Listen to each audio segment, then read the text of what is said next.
이번 주는 특별히 다음 세대를 위해서 기도하는 또 주간으로 계속 함께 하십니다.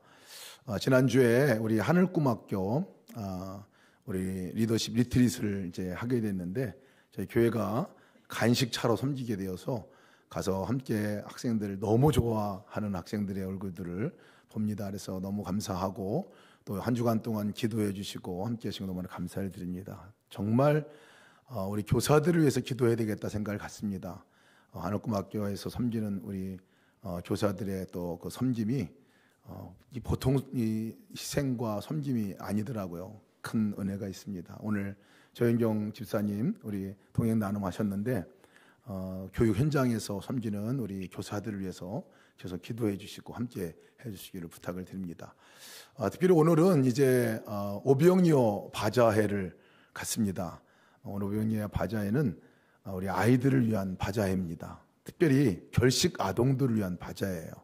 결식 아동들 그렇게 많은지 몰랐어요. 2021년도 통계를 보니까 한 60여 % 되는 아이들이 새끼 중에서 끼니를 굶고 있는 그 아이들의 통계가 그렇더라고요. 2008년도에 한 49% 정도 되는 거니까요. 한 10여 % 정도가 늘어난 겁니다.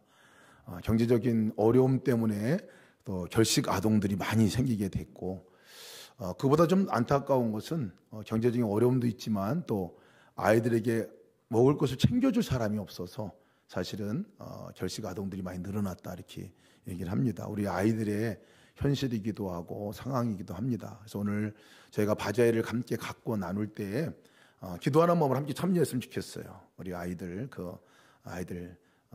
육신에 또 먹을 것에 관한 부분들 또 우리가 돕는 일을 하지만 또 그 아이들의 사랑에 또 그것이 충만하게 채워지도록 위해서도 기도해 주시고 무엇보다도 영혼의 기갈, 영혼의 굶주림 가운데 있는 우리 다음 세대죠. 다음 세대를 위해서 기도하면서 함께 참여해 주시기를 부탁을 드립니다.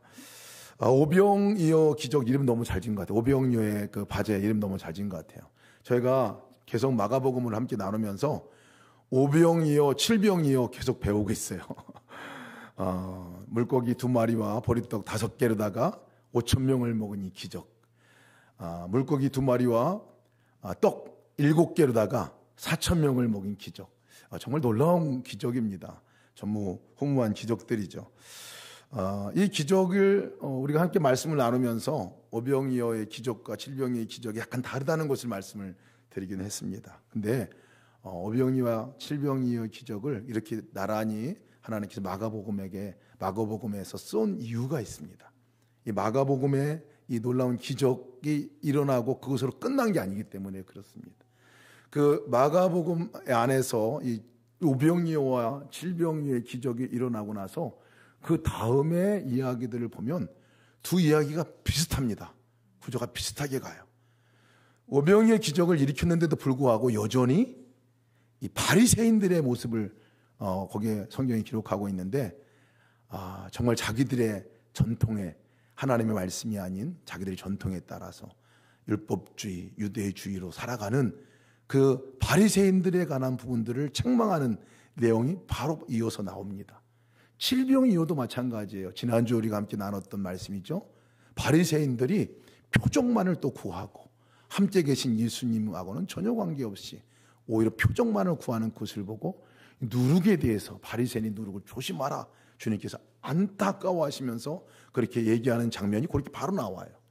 그리고 이 바리새인들만 아니라 오병이어의 기적 후에도 제자들도 여전히 눈이 멀어 있는 것 같이 그 모습으로 나옵니다. 여전히 떡이 없음으로 인해서 불안해하고 얘기하는 이 제자들, 얘기한 것을 제대로 알아듣지 못하는 영적 난청의 얘기를 말씀드렸는데 영적으로 듣지 못하는 이 상황에 있는 제자들의 얘기가 오병이어의 다음에도 나오고 칠병이어의 다음에도 바로 나옵니다.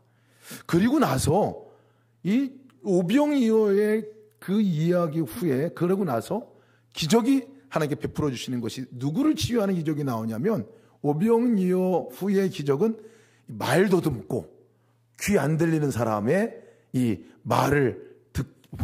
말하게 하고 귀를 듣게 하는 이 치유의 역사를 그렇게 허락을 하십니다. 못 듣는 난청으로부터 사실은 이 듣게 하는 역사죠. 그리고 칠병이어의 기적 후에는 동일한 패턴 후에 오늘 본문의 말씀이 눈먼 맹인을 고치는 이야기가 나옵니다. 패턴이 비슷하죠? 덕까지 비슷해요. 그 중심에 하나님의 안타까움이 있어요. 예수님의 안타까움이 있어요. 예수님이 그 표적과 기적을 보여주고도 여전히 땅의 것을, 여전히 먹을 것을 향해서, 여전히 표적을 향해서 그것만 바라보고 나가는, 여전히 자기들이 만들어 놓은 것에 따라 살아가려고 하는 그 사람들을 보면서 바리새인과 특히 또 제자들까지 보면서 예수님이 안타까움에서 하신 말씀이 뭐냐면, 아직도 알지 못하며 아직도 깨닫지 못하느냐, 이렇게 얘기하시죠. 너희 마음이 둔하냐? 너희가 눈이 있어도 보지 못하고 귀가 있어도 듣지 못하느냐? 또 기억하지 못하느냐? 내가 떡 5개를 5,000명에게 떼어줄 때에 조각 몇 방울을 거두었느냐? 떡 7개를 4,000명에게 떼어줄 때 조각 몇 강주리를 거두었느냐? 그 기적을 베푸신 예수님이 계신 것을 왜 바라보지 못하느냐 하는 부분들에 대한 안타까움과 책망이시지요. 진짜 들어야 할 것, 진짜 보아야 할 것을 보지 못하고 있는 그들을 향한 안타까움으로 말씀하시는 내용입니다. 21절에 그래서 이르시되 아직도 깨닫지 못하더냐 하고 말씀하시는 거예요. 아직도 깨닫지 못하느냐.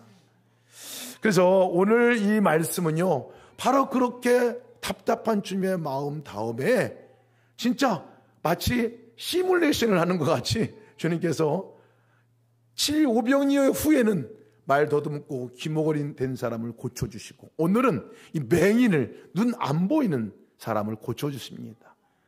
그리고 그 고침 다음에 오늘 위대한 신앙의 고백이 나옵니다. 눈이 열려지는 역사가 나오는 신앙의 고백이 나오는데 그게 베드로의 고백입니다. 주님은 그리스도십니다. 제대로 주님을 알아보는, 눈이 떠지는 역사가 있는 이 스토리가 오늘 우리가 함께 읽었던 말씀 가운데의 배경입니다. 그래서 오늘 베세다의 이 맹인을 고쳐주시는 이야기, 그리고 곧 이어서 제자들의 영적인 눈을 열어주시는 이야기, 이 이야기를 통해서 여러분 그냥 거기서 머물러 끝나는 것이 아니라 우리는 도대체 어떤 상태에 있는가 하는 것들을 보아야 할 필요가 있습니다. 나는 지금 눈이 열려져 있는가 하는 것을 보아야 할 필요가 있습니다. 오늘 이 두 말씀을 함께 우리가 나누려고 합니다. 오늘 베세다의 맹인을 고쳐주시는 얘기를 보면요, 이 눈이 떠지는 과정에 굉장히 주목할 필요가 있어요. 그냥 한 번에 너 눈 떠져라 이렇게 하고 떠지면 좋을 텐데 그러지 않았어요. 떠주는 과정이 아주 세세한, 마치 짜여진 각본과 같이 이렇게 되어진 것을 보면 아주 특별합니다. 그리고 제자들의 눈 떠지는 것도 이 동일한 과정으로 떠지게 되는 것을 보게 돼요. 오늘 맹인을 고치는 과정을 보면요, 맹인이 어떻게 눈이 떠졌는지 아세요? 그 첫 출발이 어딘지 아세요? 출발은 맹인 스스로에게 있지 않았습니다. 맹인은 볼 수 없고 앞으로 내다볼 수 없기 때문에 어디를 가야 될지를 모르는 상태에 있었죠. 그때 이 맹인 한 사람을 몇 사람이 함께 예수님 앞으로 인도해 오는 장면으로 시작합니다. 인도해 오는 거예요. 사실 맹인 스스로가 예수님 앞에 나올 수 없는 것을 얘기해 주는 거예요. 스스로 나올 수 없죠. 자기가 본다는 것이 어떤 것인지, 사실은 어떻게 보면 정말 보고 싶은데 사실은 그 보지 못하는 안타까움이 본인에게 있을지도 모르겠어요. 어떻게 이것을 고쳐야 될지 정말 모르고 있는 상태에 있는 맹인이지요. 그리고 설령 어디서 고치는 것, 예수님이 있다고 하고 예수님이 고쳐주더라 하는 얘기를 들었다 하더라도 스스로 갈 방법이 없는 이 상태에 있는 맹인이었는데, 이 맹인을 친구들인지 이웃인지 정확하게 나오지는 않습니다. 그 사람들이 주님께로 데리고 나옵니다. 여기서부터 하나님의 기적이 시작되는 거예요. 눈 떠지는 역사가 여기서부터 일어나는 것을 보게 됐어요. 그러고 보니까 우리 여기 있는 모든 사람들이 사실은 영적인 눈이 띄어지고 주님을 보게 되고 주님을 만나게 되는 모든 과정에서 보면 동일한 과정을 겪은 거예요. 누군가에 의해서 우리가 이곳에 오게 되고, 누군가에 의해서 주님께 나오게 되고, 누군가에 의해서 이끌림 바 되어서 우리가 주님을 만나게 되는 역사를, 주님 앞에 나오는 역사를 다 경험한 것을 보게 됩니다. 저는 저희 부모님의 손에 이끌려서 나왔어요. 어릴 적에 부모님 강제, 거의 반강제죠. 안 나오면 안 되는, 교회 안 나가면 거의 어려운 삶을 살아갈 수밖에 없는 상황에 있는 가운데 나왔거든요. 근데 그 손에 이끌려 나와서 주님 만났어요. 영적인 눈이 열리고 지금 이 자리에 다시 서 있게 되는 것은 그 어머니로부터 이끌림과 되어서 나온 이 상황이죠. 여러분 보면 모든 기적은요, 먼 곳에 있지 않는 것 같아요. 누군가에 의해서 스스로 나올 수 없는, 내 스스로가 할 수 없는 상황에 있을 때 누군가가 이끌어줘서 나오게 되는. 그러니 우리가 눈을 뜨고 또 여기서 이렇게 예배를 드릴 수 있던 것은 은혜로밖에 설명할 수가 없습니다. 스스로가 알아서 나와가지고 눈 번쩍 뜨고 치유되고 이런 사람 없어요. 다 은혜를 입은 사람들, 누군가 은혜를 입은 사람이에요. 제가 이 말씀을 읽으면서 그렇지, 이 맹인과 같은 많은 또 영적으로 눈멀어 있는 사람들, 그 사람들은 도대체 어떻게 하나? 방법이 없어요. 스스로 나올 수 있는 방법이 없기 때문에 데리고 나오는 것밖에 없는 거예요. 이끌고 나올 수밖에 없어요. 데리고 나올 수 있는. 여러분, 우리가 주변을 돌아볼 필요가 있습니다. 내가 정말 영적인 눈이 멀어서 진짜 보아야 할, 그 생명을 보아야 할 것을 못 보고 그냥 마치 아무것도 못 보는 사람같이 살아가는 그 사람이 주변에 있다면, 마땅히 우리가 해야 할 일이 있다면 그들을 이끄는 일이죠. 데리고 나오는 일이죠. 그럴 때 기적의 역사가 일어나는 거예요. 내가 눈 떠지게 하는 게 아니라 오늘 기적을 일으킨, 눈을 뜨게 하신 분이 누구예요? 예수님이에요. 몇몇 사람들이 이끌어왔지만 실제 눈을 뜨게 한 분이 예수님이셨어요. 데리고 온 이 맹인이요, 예수님이 고쳐주실 때에, 참 고쳐주시는 과정이 좀 특이해요. 예수님이 그 맹인이 데리고 왔는데 이렇게 함께 모여있는 사람들을 떠나서 옆으로 따로 떨어져서 이 맹인을 데리고 갑니다. 데리고 와서 그 맹인에게 이 고쳐주시는 과정이, 침을 뱉고 눈에 손을 얹어서 기도를 합니다. 그리고 그 맹인에게 말해요. 무엇이 보이느냐? 저 같으면 기분 나빠가지고 눈도 안 뜰 것 같아요. 침 뱉어가지고. 무엇이 보이느냐 그랬더니, 사람들이 보입니다. 희미한 나무들이 지나가는 것이 보입니다라고 얘기합니다. 여기까지도 정말 기적 아니에요? 놀라운 기적이에요. 눈이 보인다는데, 아니 희미하게 보이면 어때? 보인다는데 안 보였던 사람이. 근데 예수님은 거기서 멈추지 않아요. 예수님 오늘 말씀 보니까 다시 그 소경의 눈에 손을 얹어서 기도합니다. 다시 안수했다 그러죠. 안수했다는 손을 얹어서 기도했다는 얘기예요. 안수와. 그리고 나서 맹인이 눈이 열어서 다시 주변을 돌아보니까요, 확실하게 사람이 보이는 거예요. 성경은 명확하게 밝히 보게 되었더라라고 얘기합니다. 오늘 이 과정이, 오늘 기적이 일어난 과정입니다. 저는 이 과정을 보면서 그냥 에바다, 우리 벙어리하고 귀머거리 고칠 때 에바다 열리라 그래가지고 고쳤잖아요.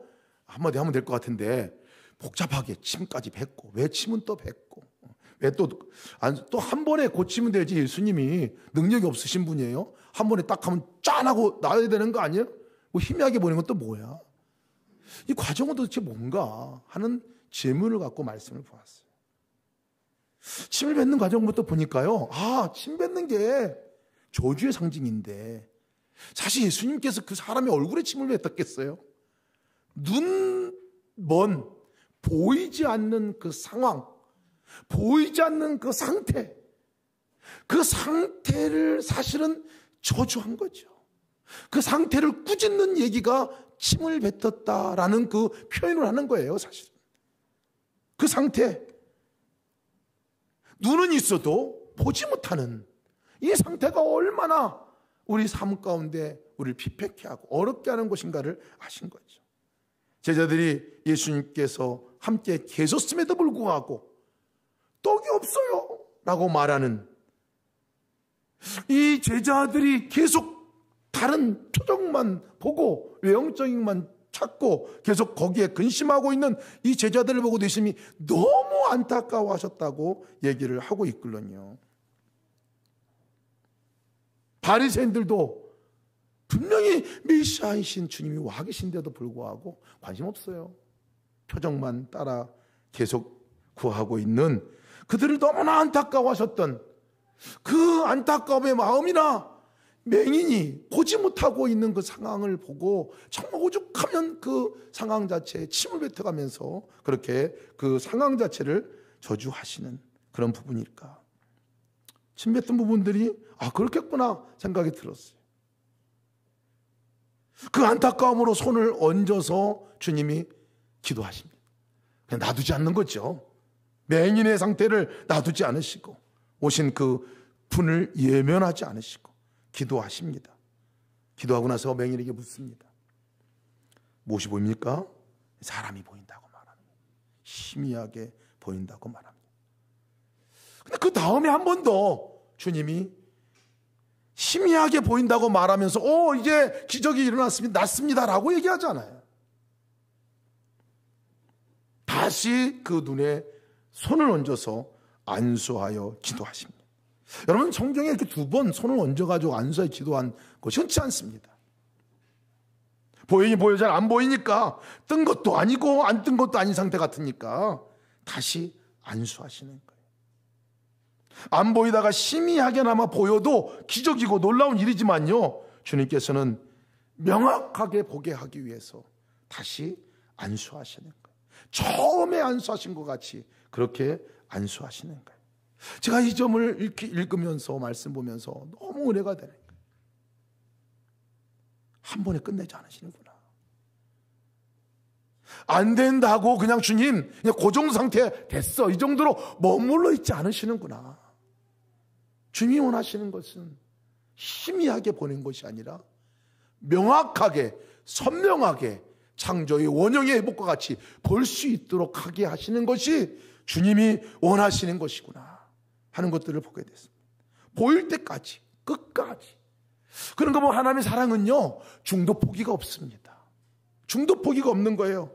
끝까지 인내하시고 끝까지 완전한 치유가 일어날 때까지 포기하지 않으시고 계속 이렇게 손을 얹어 개입하시는 주님의 은혜를 봅니다.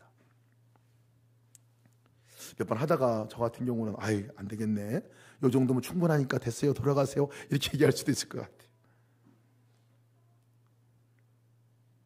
저의 모습을 봤습니다. 주님께서 이 다시 안수하신다는 의미가 도대체 뭘까 보니까요, 저의 삶에 있어서도 너무나 희미하게 주님을 알아보고 믿음 생활하고 잘못하게 할 때가 너무나 많았는데 한 번도 포기하지 않으시고 또 찾아오셔서 얘기해 주시고 또 찾아오셔서 손 얹어 주시고 어떤 때는 정말 제 가운데 구렁텅이에 확 처박혀가지고 도무지 빠져나오기 어려운 그 상황에 있을 때도 주님은 포기하지 않으시고 또 찾아오셔서 손 내밀어 주시고 손을 잡아주시고 이끌어 주시는, 도무지 내 삶이 변화되지도 않을 것 같고 정말 그대로 그렇게 신앙생활 오래 하는데도 변화되지 않는 이 모습 같은 저의 삶 가운데서도 그냥 놔두지 않으시고 계속해서 찾아오셔서 손 얹어 안수하시고 손을 붙들어 주시고 하시는 주님의 사랑이구나 하는 생각을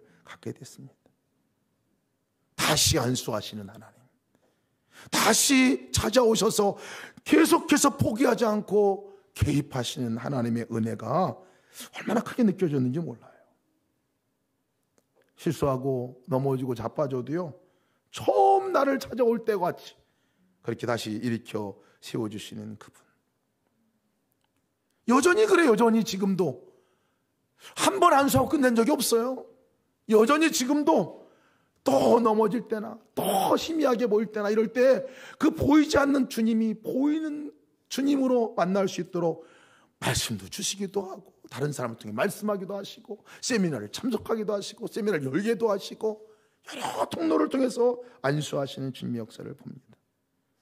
언제까지 할 것인가 보니 더 분명하고 더 분명하고 더 분명해지도록 계속 주님이 인도하실 것이라는 마음을 갖습니다. 선을 행하되 낙심하지 말지니 포기하지 않으면 때가 이름에 거두리로다 하는 이 빌립보서 말씀을 이 말씀을 정말 보면서 그렇지, 내가 다른 사람들에게 선을 베풀 때 포기하지 말아야지, 끝까지 해야지 하는 말씀으로 받아끌더니요. 근데 이 말씀을 읽으면서 갑자기 이 말씀이 생각이 나는 거예요. 주님이 나한테 하신 거 생각나는 거예요. 주님이 나에게 계속적으로 행하시는 선한 행위, 안수하시는 그 일들을 하시면서 주님의 마음이었구나. 낙심하지 말지니, 안 된다고 낙심하지 말지니, 또 넘어졌다고 낙심하지 말지니, 주님이 주님 스스로에게 하신 말씀이라는 생각이 들었어요. 포기하지 아니하면 때가 이름에 거두리로다. 나를 향한 하나님의 마음인 것을 보게 됩니다. 여러분, 우리가 믿어지지 않는 부분들이 있어도, 아직 주님과 동행하는 것이 되었다가 안 되었다가 이렇게 한다 하더라도 낙심하지 마시기 바랍니다. 과정 중에 있는 거예요. 과정 중에. 그 과정 중에 주님은 계속해서 우리의 삶 속에서 안수하신다는 사실을 기억하시기를 축복합니다. 영적인 침체가 왔다 하더라도요, 주님은 그냥 놔두지 않으시잖아요. 다른 여러 경로를 통해서 계속 우리에게 터치하시고 우리를 이끌어 주시고 알아들을 수 있을 때까지, 다시 회복이 될 때까지 계속해서 이끌어 주시는 분이 주님이신 것을 믿으시기 바랍니다. 처음에 주님이 안수할 때 이 맹인의 상태가 어땠어요? 아예 안 보였어요. 아예 안 보인 사람도 주님이 그렇게 얼마나 안타까우셨을까요? 또 치료를 하셨지만 여전히 안 보이고 여전히 그냥 희미하게 보이는 상태에 있은 이 맹인을 보시고 또 안수하셨잖아요. 여러분, 우리의 삶 가운데 주님께서 부족하고 나약한다 하더라도 계속해서 우리를 찾아오시고 문을 두드리고 안수하시는 주님을 만나시길 주님으로 축복합니다. 이 장면이요, 그 다음 장면으로 동일하게 옮겨져 갑니다. 맹인을 치료하는 과정, 이것과 함께 제자들에게도 이제 영적으로 일어나는 사건이 일어납니다. 빌립보 가이사랴에 가까운 여러 마을 이쪽으로 지나갈 때에 길에서 제자들에게 주님이 물으십니다. 뭐라고 물으시냐면, 사람들이 나를 누구라고 하느냐라고 묻습니다. 나를 누구라고 하느냐. 그랬더니 어떤 사람은 세례 요한이라고 합니다. 어떤 사람은 엘리야라고 말합니다. 어떤 사람은 선지자 중에 한 사람이라고 말합니다 라고 얘기합니다. 잘 대답한 것 같다는 느낌이 들긴 해요. 그렇잖아요. 예수님이 평범한 예수님이신데 이 예수님을 그렇게 얘기한다고 하는데, 이 이야기를 제가 인도네시아에 있을 때 이슬람 우리 무슬림들로부터 엄청나게 들었어요. 예수님이 누구십니까? 예수님은 위대한 선지자 중에 한 사람입니다 라고 고백합니다. 무슬림이 예수님 믿을까 안 믿을까요? 믿어요. 뭐라고 믿는지 하면 위대한 선지자의 한 사람으로 믿습니다. 그러나 예수님이 그들의 삶 가운데 아무런 영향을 미치지 못해요. 세례 요한 엘리야라고 말하는 건 뭐냐면요, 다른 사람이 예수님을 볼 때 메시아가 오시기 전에 그 길을 예비하고 준비하는 엘리야 선지자와 같은 그런 사람이라고 말합니다. 세례 요한이라고 말합니다. 예수님이 그 메시아의 길을 인도. 그러나 당신은 메시아는 아닌 거예요. 훌륭한 선생님이고 훌륭한 지도자이긴 하지만 메시아는 아닌 거예요. 이게 다른 사람들이 보는 예수님에 대한 시각이었어요. 이런 시각으로다가는요, 어떤 구원의 역사도 일어나지 않습니다. 어떤 하나님의 역사도 일어나지 않습니다. 그래서 제자들이 묻습니다. 뭐라고 물어요? 너희는 나를 누구라 하느냐? 너희는 나를. 여러분 대답해 보시기 바랍니다. 여러분들은 예수님을 누구라고 말씀하고 싶습니까? 이 베드로가 그냥 담대하게 얘기하죠. 성질 급한 게 이런 데 써먹는 것 같아요. 주님은 그리스도십니다. 주님은 그리스도십니다. 이 말은요, 예수님은 메시아십니다 라고 말하는 거예요. 메시아. 여기까지는 그렇게 못 알아보고 표정만 구하고 그렇게 난청과 염증 눈이 가려져 있는 이 제자들의 모습을 그렸잖아요. 근데 여기서 이 눈이 떠지는 역사가 있다니까요. 이 질문 때문에 눈이 열려요. 안수하는 역사가 그 가운데 임하는 거죠. 눈이 열립니다. 이 제자가 얘기합니다. 베드로가 얘기합니다. 주님이 그리스도십니다. 메시아입니다라고 말합니다.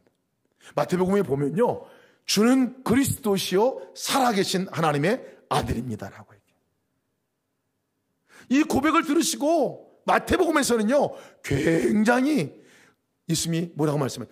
그 위에, 네 위에, 고백 위에 교회를 세워줄 것이다. 음부의 권세가 교회를 깨트리지 못할 것이다 하고 말씀하는 장면이 나옵니다. 그렇죠, 여러분. 이 고백 위에 교회가 세워지는 거예요. 이 고백 위에 우리가 주님 앞에 나오는 역사가 있는 거예요. 이 고백 위에 우리가 구원받는 자리로 나오는 거죠. 주님은 메시아십니다, 구원자십니다라는 이 고백, 얼마나 위대한 고백인지 모릅니다. 근데 조금 이상한 장면이 나와요. 이 고백을 했는데 마가복음에서는 조금 이상한 장면이, 예수님께서 다른 사람들에게 아직까지 얘기하지 마라 라고 부탁을 해요. 말리는 것 같은 느낌이 들어요, 사실. 그리고 그 다음에 일어난 이야기를 보면 이 베드로가 예수님에 대해서 메시아라고 고백을 했지만 어떤 메시아로 생각하고 있는지가 드러납니다. 그 말이 맞고 그 말의 고백은 너무나 훌륭한데 베드로가 생각하는 이 메시아는 어떤 메시아냐면요, 정치적으로 해방시켜줄 메시아인 거예요. 경제적으로 해방시켜줄 메시아인 거예요. 자기의 필요를 채워줄 메시아인 거예요. 왕이 될 메시아인 거지요. 어떻게 알 수 있냐고요? 예수님이 그 얘기를 듣자마자 뭐라고 고백을 하시냐면 바로 비로소 주님이 말씀하셨다 그래요. 이 비로소는요 안수하시는 의미와 동일합니다. 비로소 다시 말씀하시는데 뭐라고 말씀하시냐면 내가 고난당하고 이제 고난당하고 장로들과 대제사장들과 서기관들에게 버림받아서 죽임을 당하게 될 일을 얘기하시고 사흘 만에 살아날 것과 이 메시아가 오신 일에 대한 이 이야기를 해주십니다. 비로소 가르치셔요. 진짜 메시아가 와서 해야 할 일이 무엇인지를 알려주시는 거예요. 정치적인 메시아가 아니라, 정치적 독립해줄 메시아가 아니라 인간의 근본적인 뿌리인 죄의 문제를 짊어지고 생명으로 내놓아야 정말 우리의 죄값이 해결되고 영혼의 구원의 문제가 해결되니 주님이 생명과 맞바꿔서 생명을 십자가 위에 내놓는 그 삶을 살 것이야. 이것이 메시아에 대해서 말씀을 해주는 거죠. 생명 내어주는 메시아에 대해서 얘기를 하는 거예요. 내 생명 내놓고 다른 사람을 살리는 이 메시아에 대해서 얘기를 해주고 있는 거예요. 이렇게 얘기하면 지금 우리는 이해가 됩니다. 그렇죠?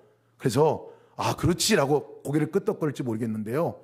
그때 이 이야기를 들은 베드로는요 예수님을 따로 끌고 갑니다. 보면 예수님을 따로 한적한 곳으로, 따로 한쪽으로 데리고 가요. 데리고 가요. 흥분해서 베드로가. 그리고 항변했다고 말. 항변이란 말은 뭐예요? 따지고 지적하고 막 예수님께 그러면 안 된다고 막 지금 말리고 있는 거예요. 뭐라고 말리냐면 예수님 그런 말 마세요. 고난당하다니요, 십자가를 짊어진다니요, 말도 안 됩니다. 로마 압제로부터 구원해 주셔야 되죠. 우리를 정치적인 고통으로부터 건져내 주셔야 되는 거 아니에요? 이것이 베드로가 말린 이유입니다. 십자가 고난에 이해를 할 수가 없는 상황이죠. 어떻게 주님이 십자가에 죽으시냐고, 내가 따라하니 어떻게 주님이 죽으시냐고 이해할 수 없는 이 내용 때문에 항변을 합니다. 자기가 갖고 있는 메시아에 대한 생각 때문에 진짜 예수님이 행하시고자 하는 그 이야기를 말씀을 하셔도 듣지 못하는 이 또 다른 똑같은 난청의 역사를 지금 경험하는 거예요. 보이긴 보았는데 희미하게 보아요. 아직 눈이 뜨여지지 못했어요. 그때 예수님께서 다시 말씀하십니다. 사탄아, 내 뒤로 물러가라. 내가 하나님의 일을 생각하지 아니하고 도리어 사람의 일을 생각하는도다 라고 말합니다. 자기가 원하는 메시아, 자기가 어찌 보면 만들어낸 메시아라고 할 수도 있어요. 진짜 눈을 열어서 주님은 정말 너에게 이 메시아가 어떤 의미가 있는지를 분명하게 말씀해 주시는 거죠. 희미하게 알면 큰일 나요. 주님이 오신 이유가 뭡니까? 우리가 주님 그리스도시요 살아계신 하나님의 아들입니다라고 우리가 고백하는 그 고백 속에는요, 정말 깊이 주님이 그 원래의 메시아가 오신 이유를 더 깊이 새겨야 합니다. 거기에 눈이 뜨여져야 합니다.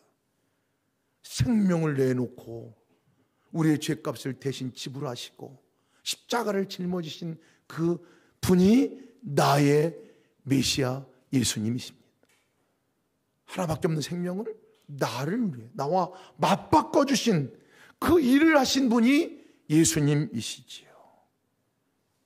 그분이 생명만 내놓으실 뿐만 아니라 그의 존재 자체가 우리의 삶에 찾아오셔서 우리 삶과 함께 살아가는 삶을 사시는 그분이 메시아이시죠. 내 마음까지 찾아오셔서 아예 뗄래야 뗄 수 없는 관계로 찾아오신 그분이 우리의 메시아이시죠. 이 세상을 살아갈 때, 그렇기 때문에 우리는 혼자인 적이 없는, 한 번도 혼자일 수 없는 삶을 살아가도록 해주신 그분이 우리의 메시아 예수님이시걸랑요. 근데 이 제자는요, 그거 상관없고 정치적인 독립, 보이는 축복, 이런 거 달라는 거예요. 그것이 나한테 오지 않으면 항변합니다. 항변해요. 하나님 살아계신 거예요? 계신 거 맞아요? 항변하고 따지고는 설득도 합니다. 설득도, 협박도 하고. 우리 기도의 내용을 잘 보십시오. 그럴 때가 얼마나 많이 있습니까? 우리 삶에 오신 그 주님을 보는 눈이 열리는 여러분 되시기를 주님의 이름으로 축복합니다. 이 베드로가요, 이때는 이런 과정을 겪었는데 사실 이후에도 계속 주님이 베드로의 눈을 뜨시는 일을 하십니다. 이때도 잘 깨닫지 못했어요. 십자가에 못 가, 이 말씀하셨던 거 십자가에 못 박혀 돌아가시는 그 과정 중에도 잘 깨닫지 못했어요. 오죽하면 가다가 종이 너 예수님의 제자냐? 하고 얘기하니까 도망가냐. 예수님 부인하잖아요. 이런 제자 베드로였걸요. 근데 여러분 잘 살펴볼 것은 그 제자를 주님이 한 번도 외면하지 않으셨다는 거예요. 그냥 놔두지 않으셨다는 거예요. 계속 찾아가십니다. 계속 찾아가서 안수하시는 거예요. 계속 찾아가서 말씀하시는 거예요. 오순절 마가다락방의 역사 가운데서 영적인 눈이 확 열립니다. 이 역사가 일어나게 되죠. 여러분, 우리가 주님을 안다고 할 때 여러분 점차적으로 더 깊이 주님을 알아가는 역사가 있도록 기도하시기를 축복합니다. 베드로가 나중에 베드로전서에서 고백하는 고백의 말씀을 보면요, 참 놀랍습니다. 제가 쉬운 성경으로 한번 고백을 읽어드릴게요. 1장 18절 21절 말씀 보면, 여러분도 알다시피 이전에는 아무 가치도 없는 방식에 매어 살았습니다. 그것은 여러분들의 조상이 물려준 헛되고 쓸모없는 것들입니다. 하지만 이제 여러분은 그러한 무가치한 삶에서 구원을 받았습니다. 금이나 은같이 없어지고 말 어떠한 것으로 대가를 지불한 것이 아니라 한 점의 죄도 흠도 없으신 어린 양 예수 그리스도의 보배로운 피로 여러분은 구원을 받은 것입니다. 주님에 대한 고백이 완전히 달라져요. 이것을 위해 하나님께서는 세상이 시작되기 전부터 그리스도를 택하시고 이 마지막 때에 여러분을 구원하고자 보내주셨습니다. 그리스도를 죽은 자 가운데서 일으키시고 영광을 주신 하나님을 우리가 그리스도를 통해서 믿게 되었으니 여러분의 믿음과 소망은 이제 하나님께만 있는 것입니다. 여러분은 다시 태어났습니다. 이 새 생명은 죽어 없어질 것으로부터 난 것이 아니라 결코 죽지 않는 것으로부터 생긴 것입니다. 여러분이 다시 태어나는 것은 영원한 하나님의 살아있는 말씀에 의한 것입니다. 이 말씀 보면요, 베드로는 영적인 눈이 확 열렸어요.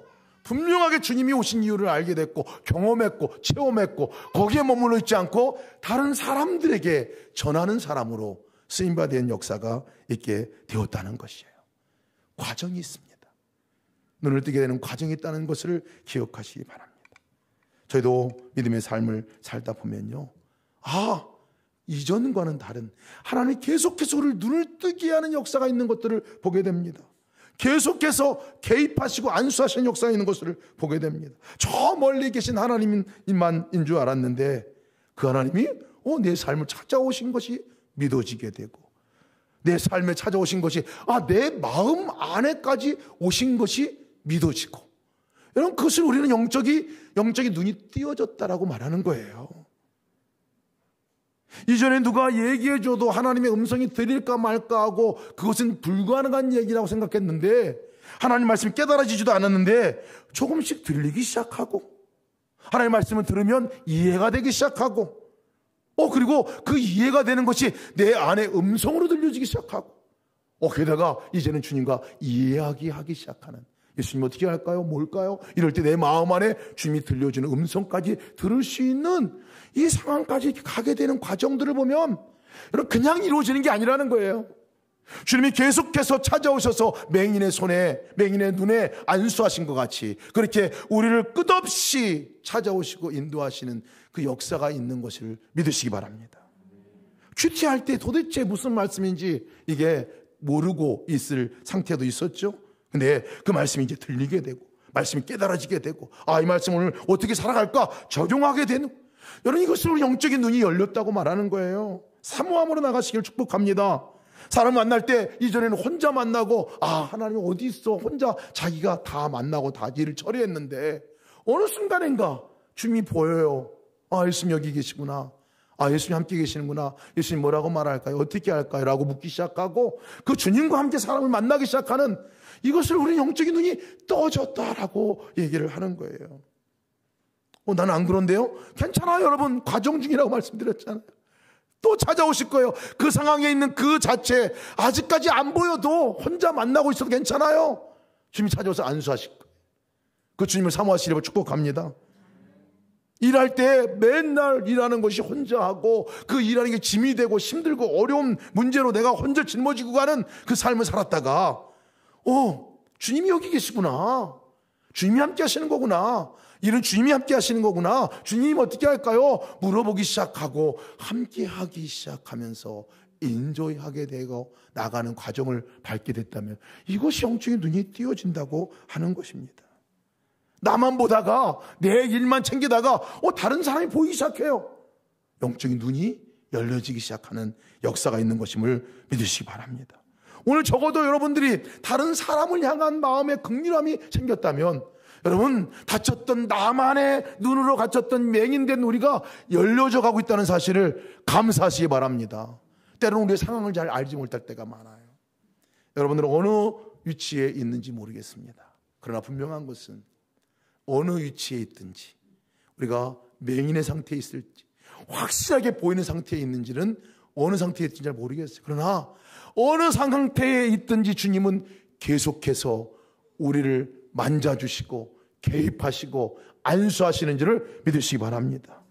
그 주님의 은혜에 감사하고 포기하지 않으신 그 주님을 만나신 여러분 되시기를 축복합니다.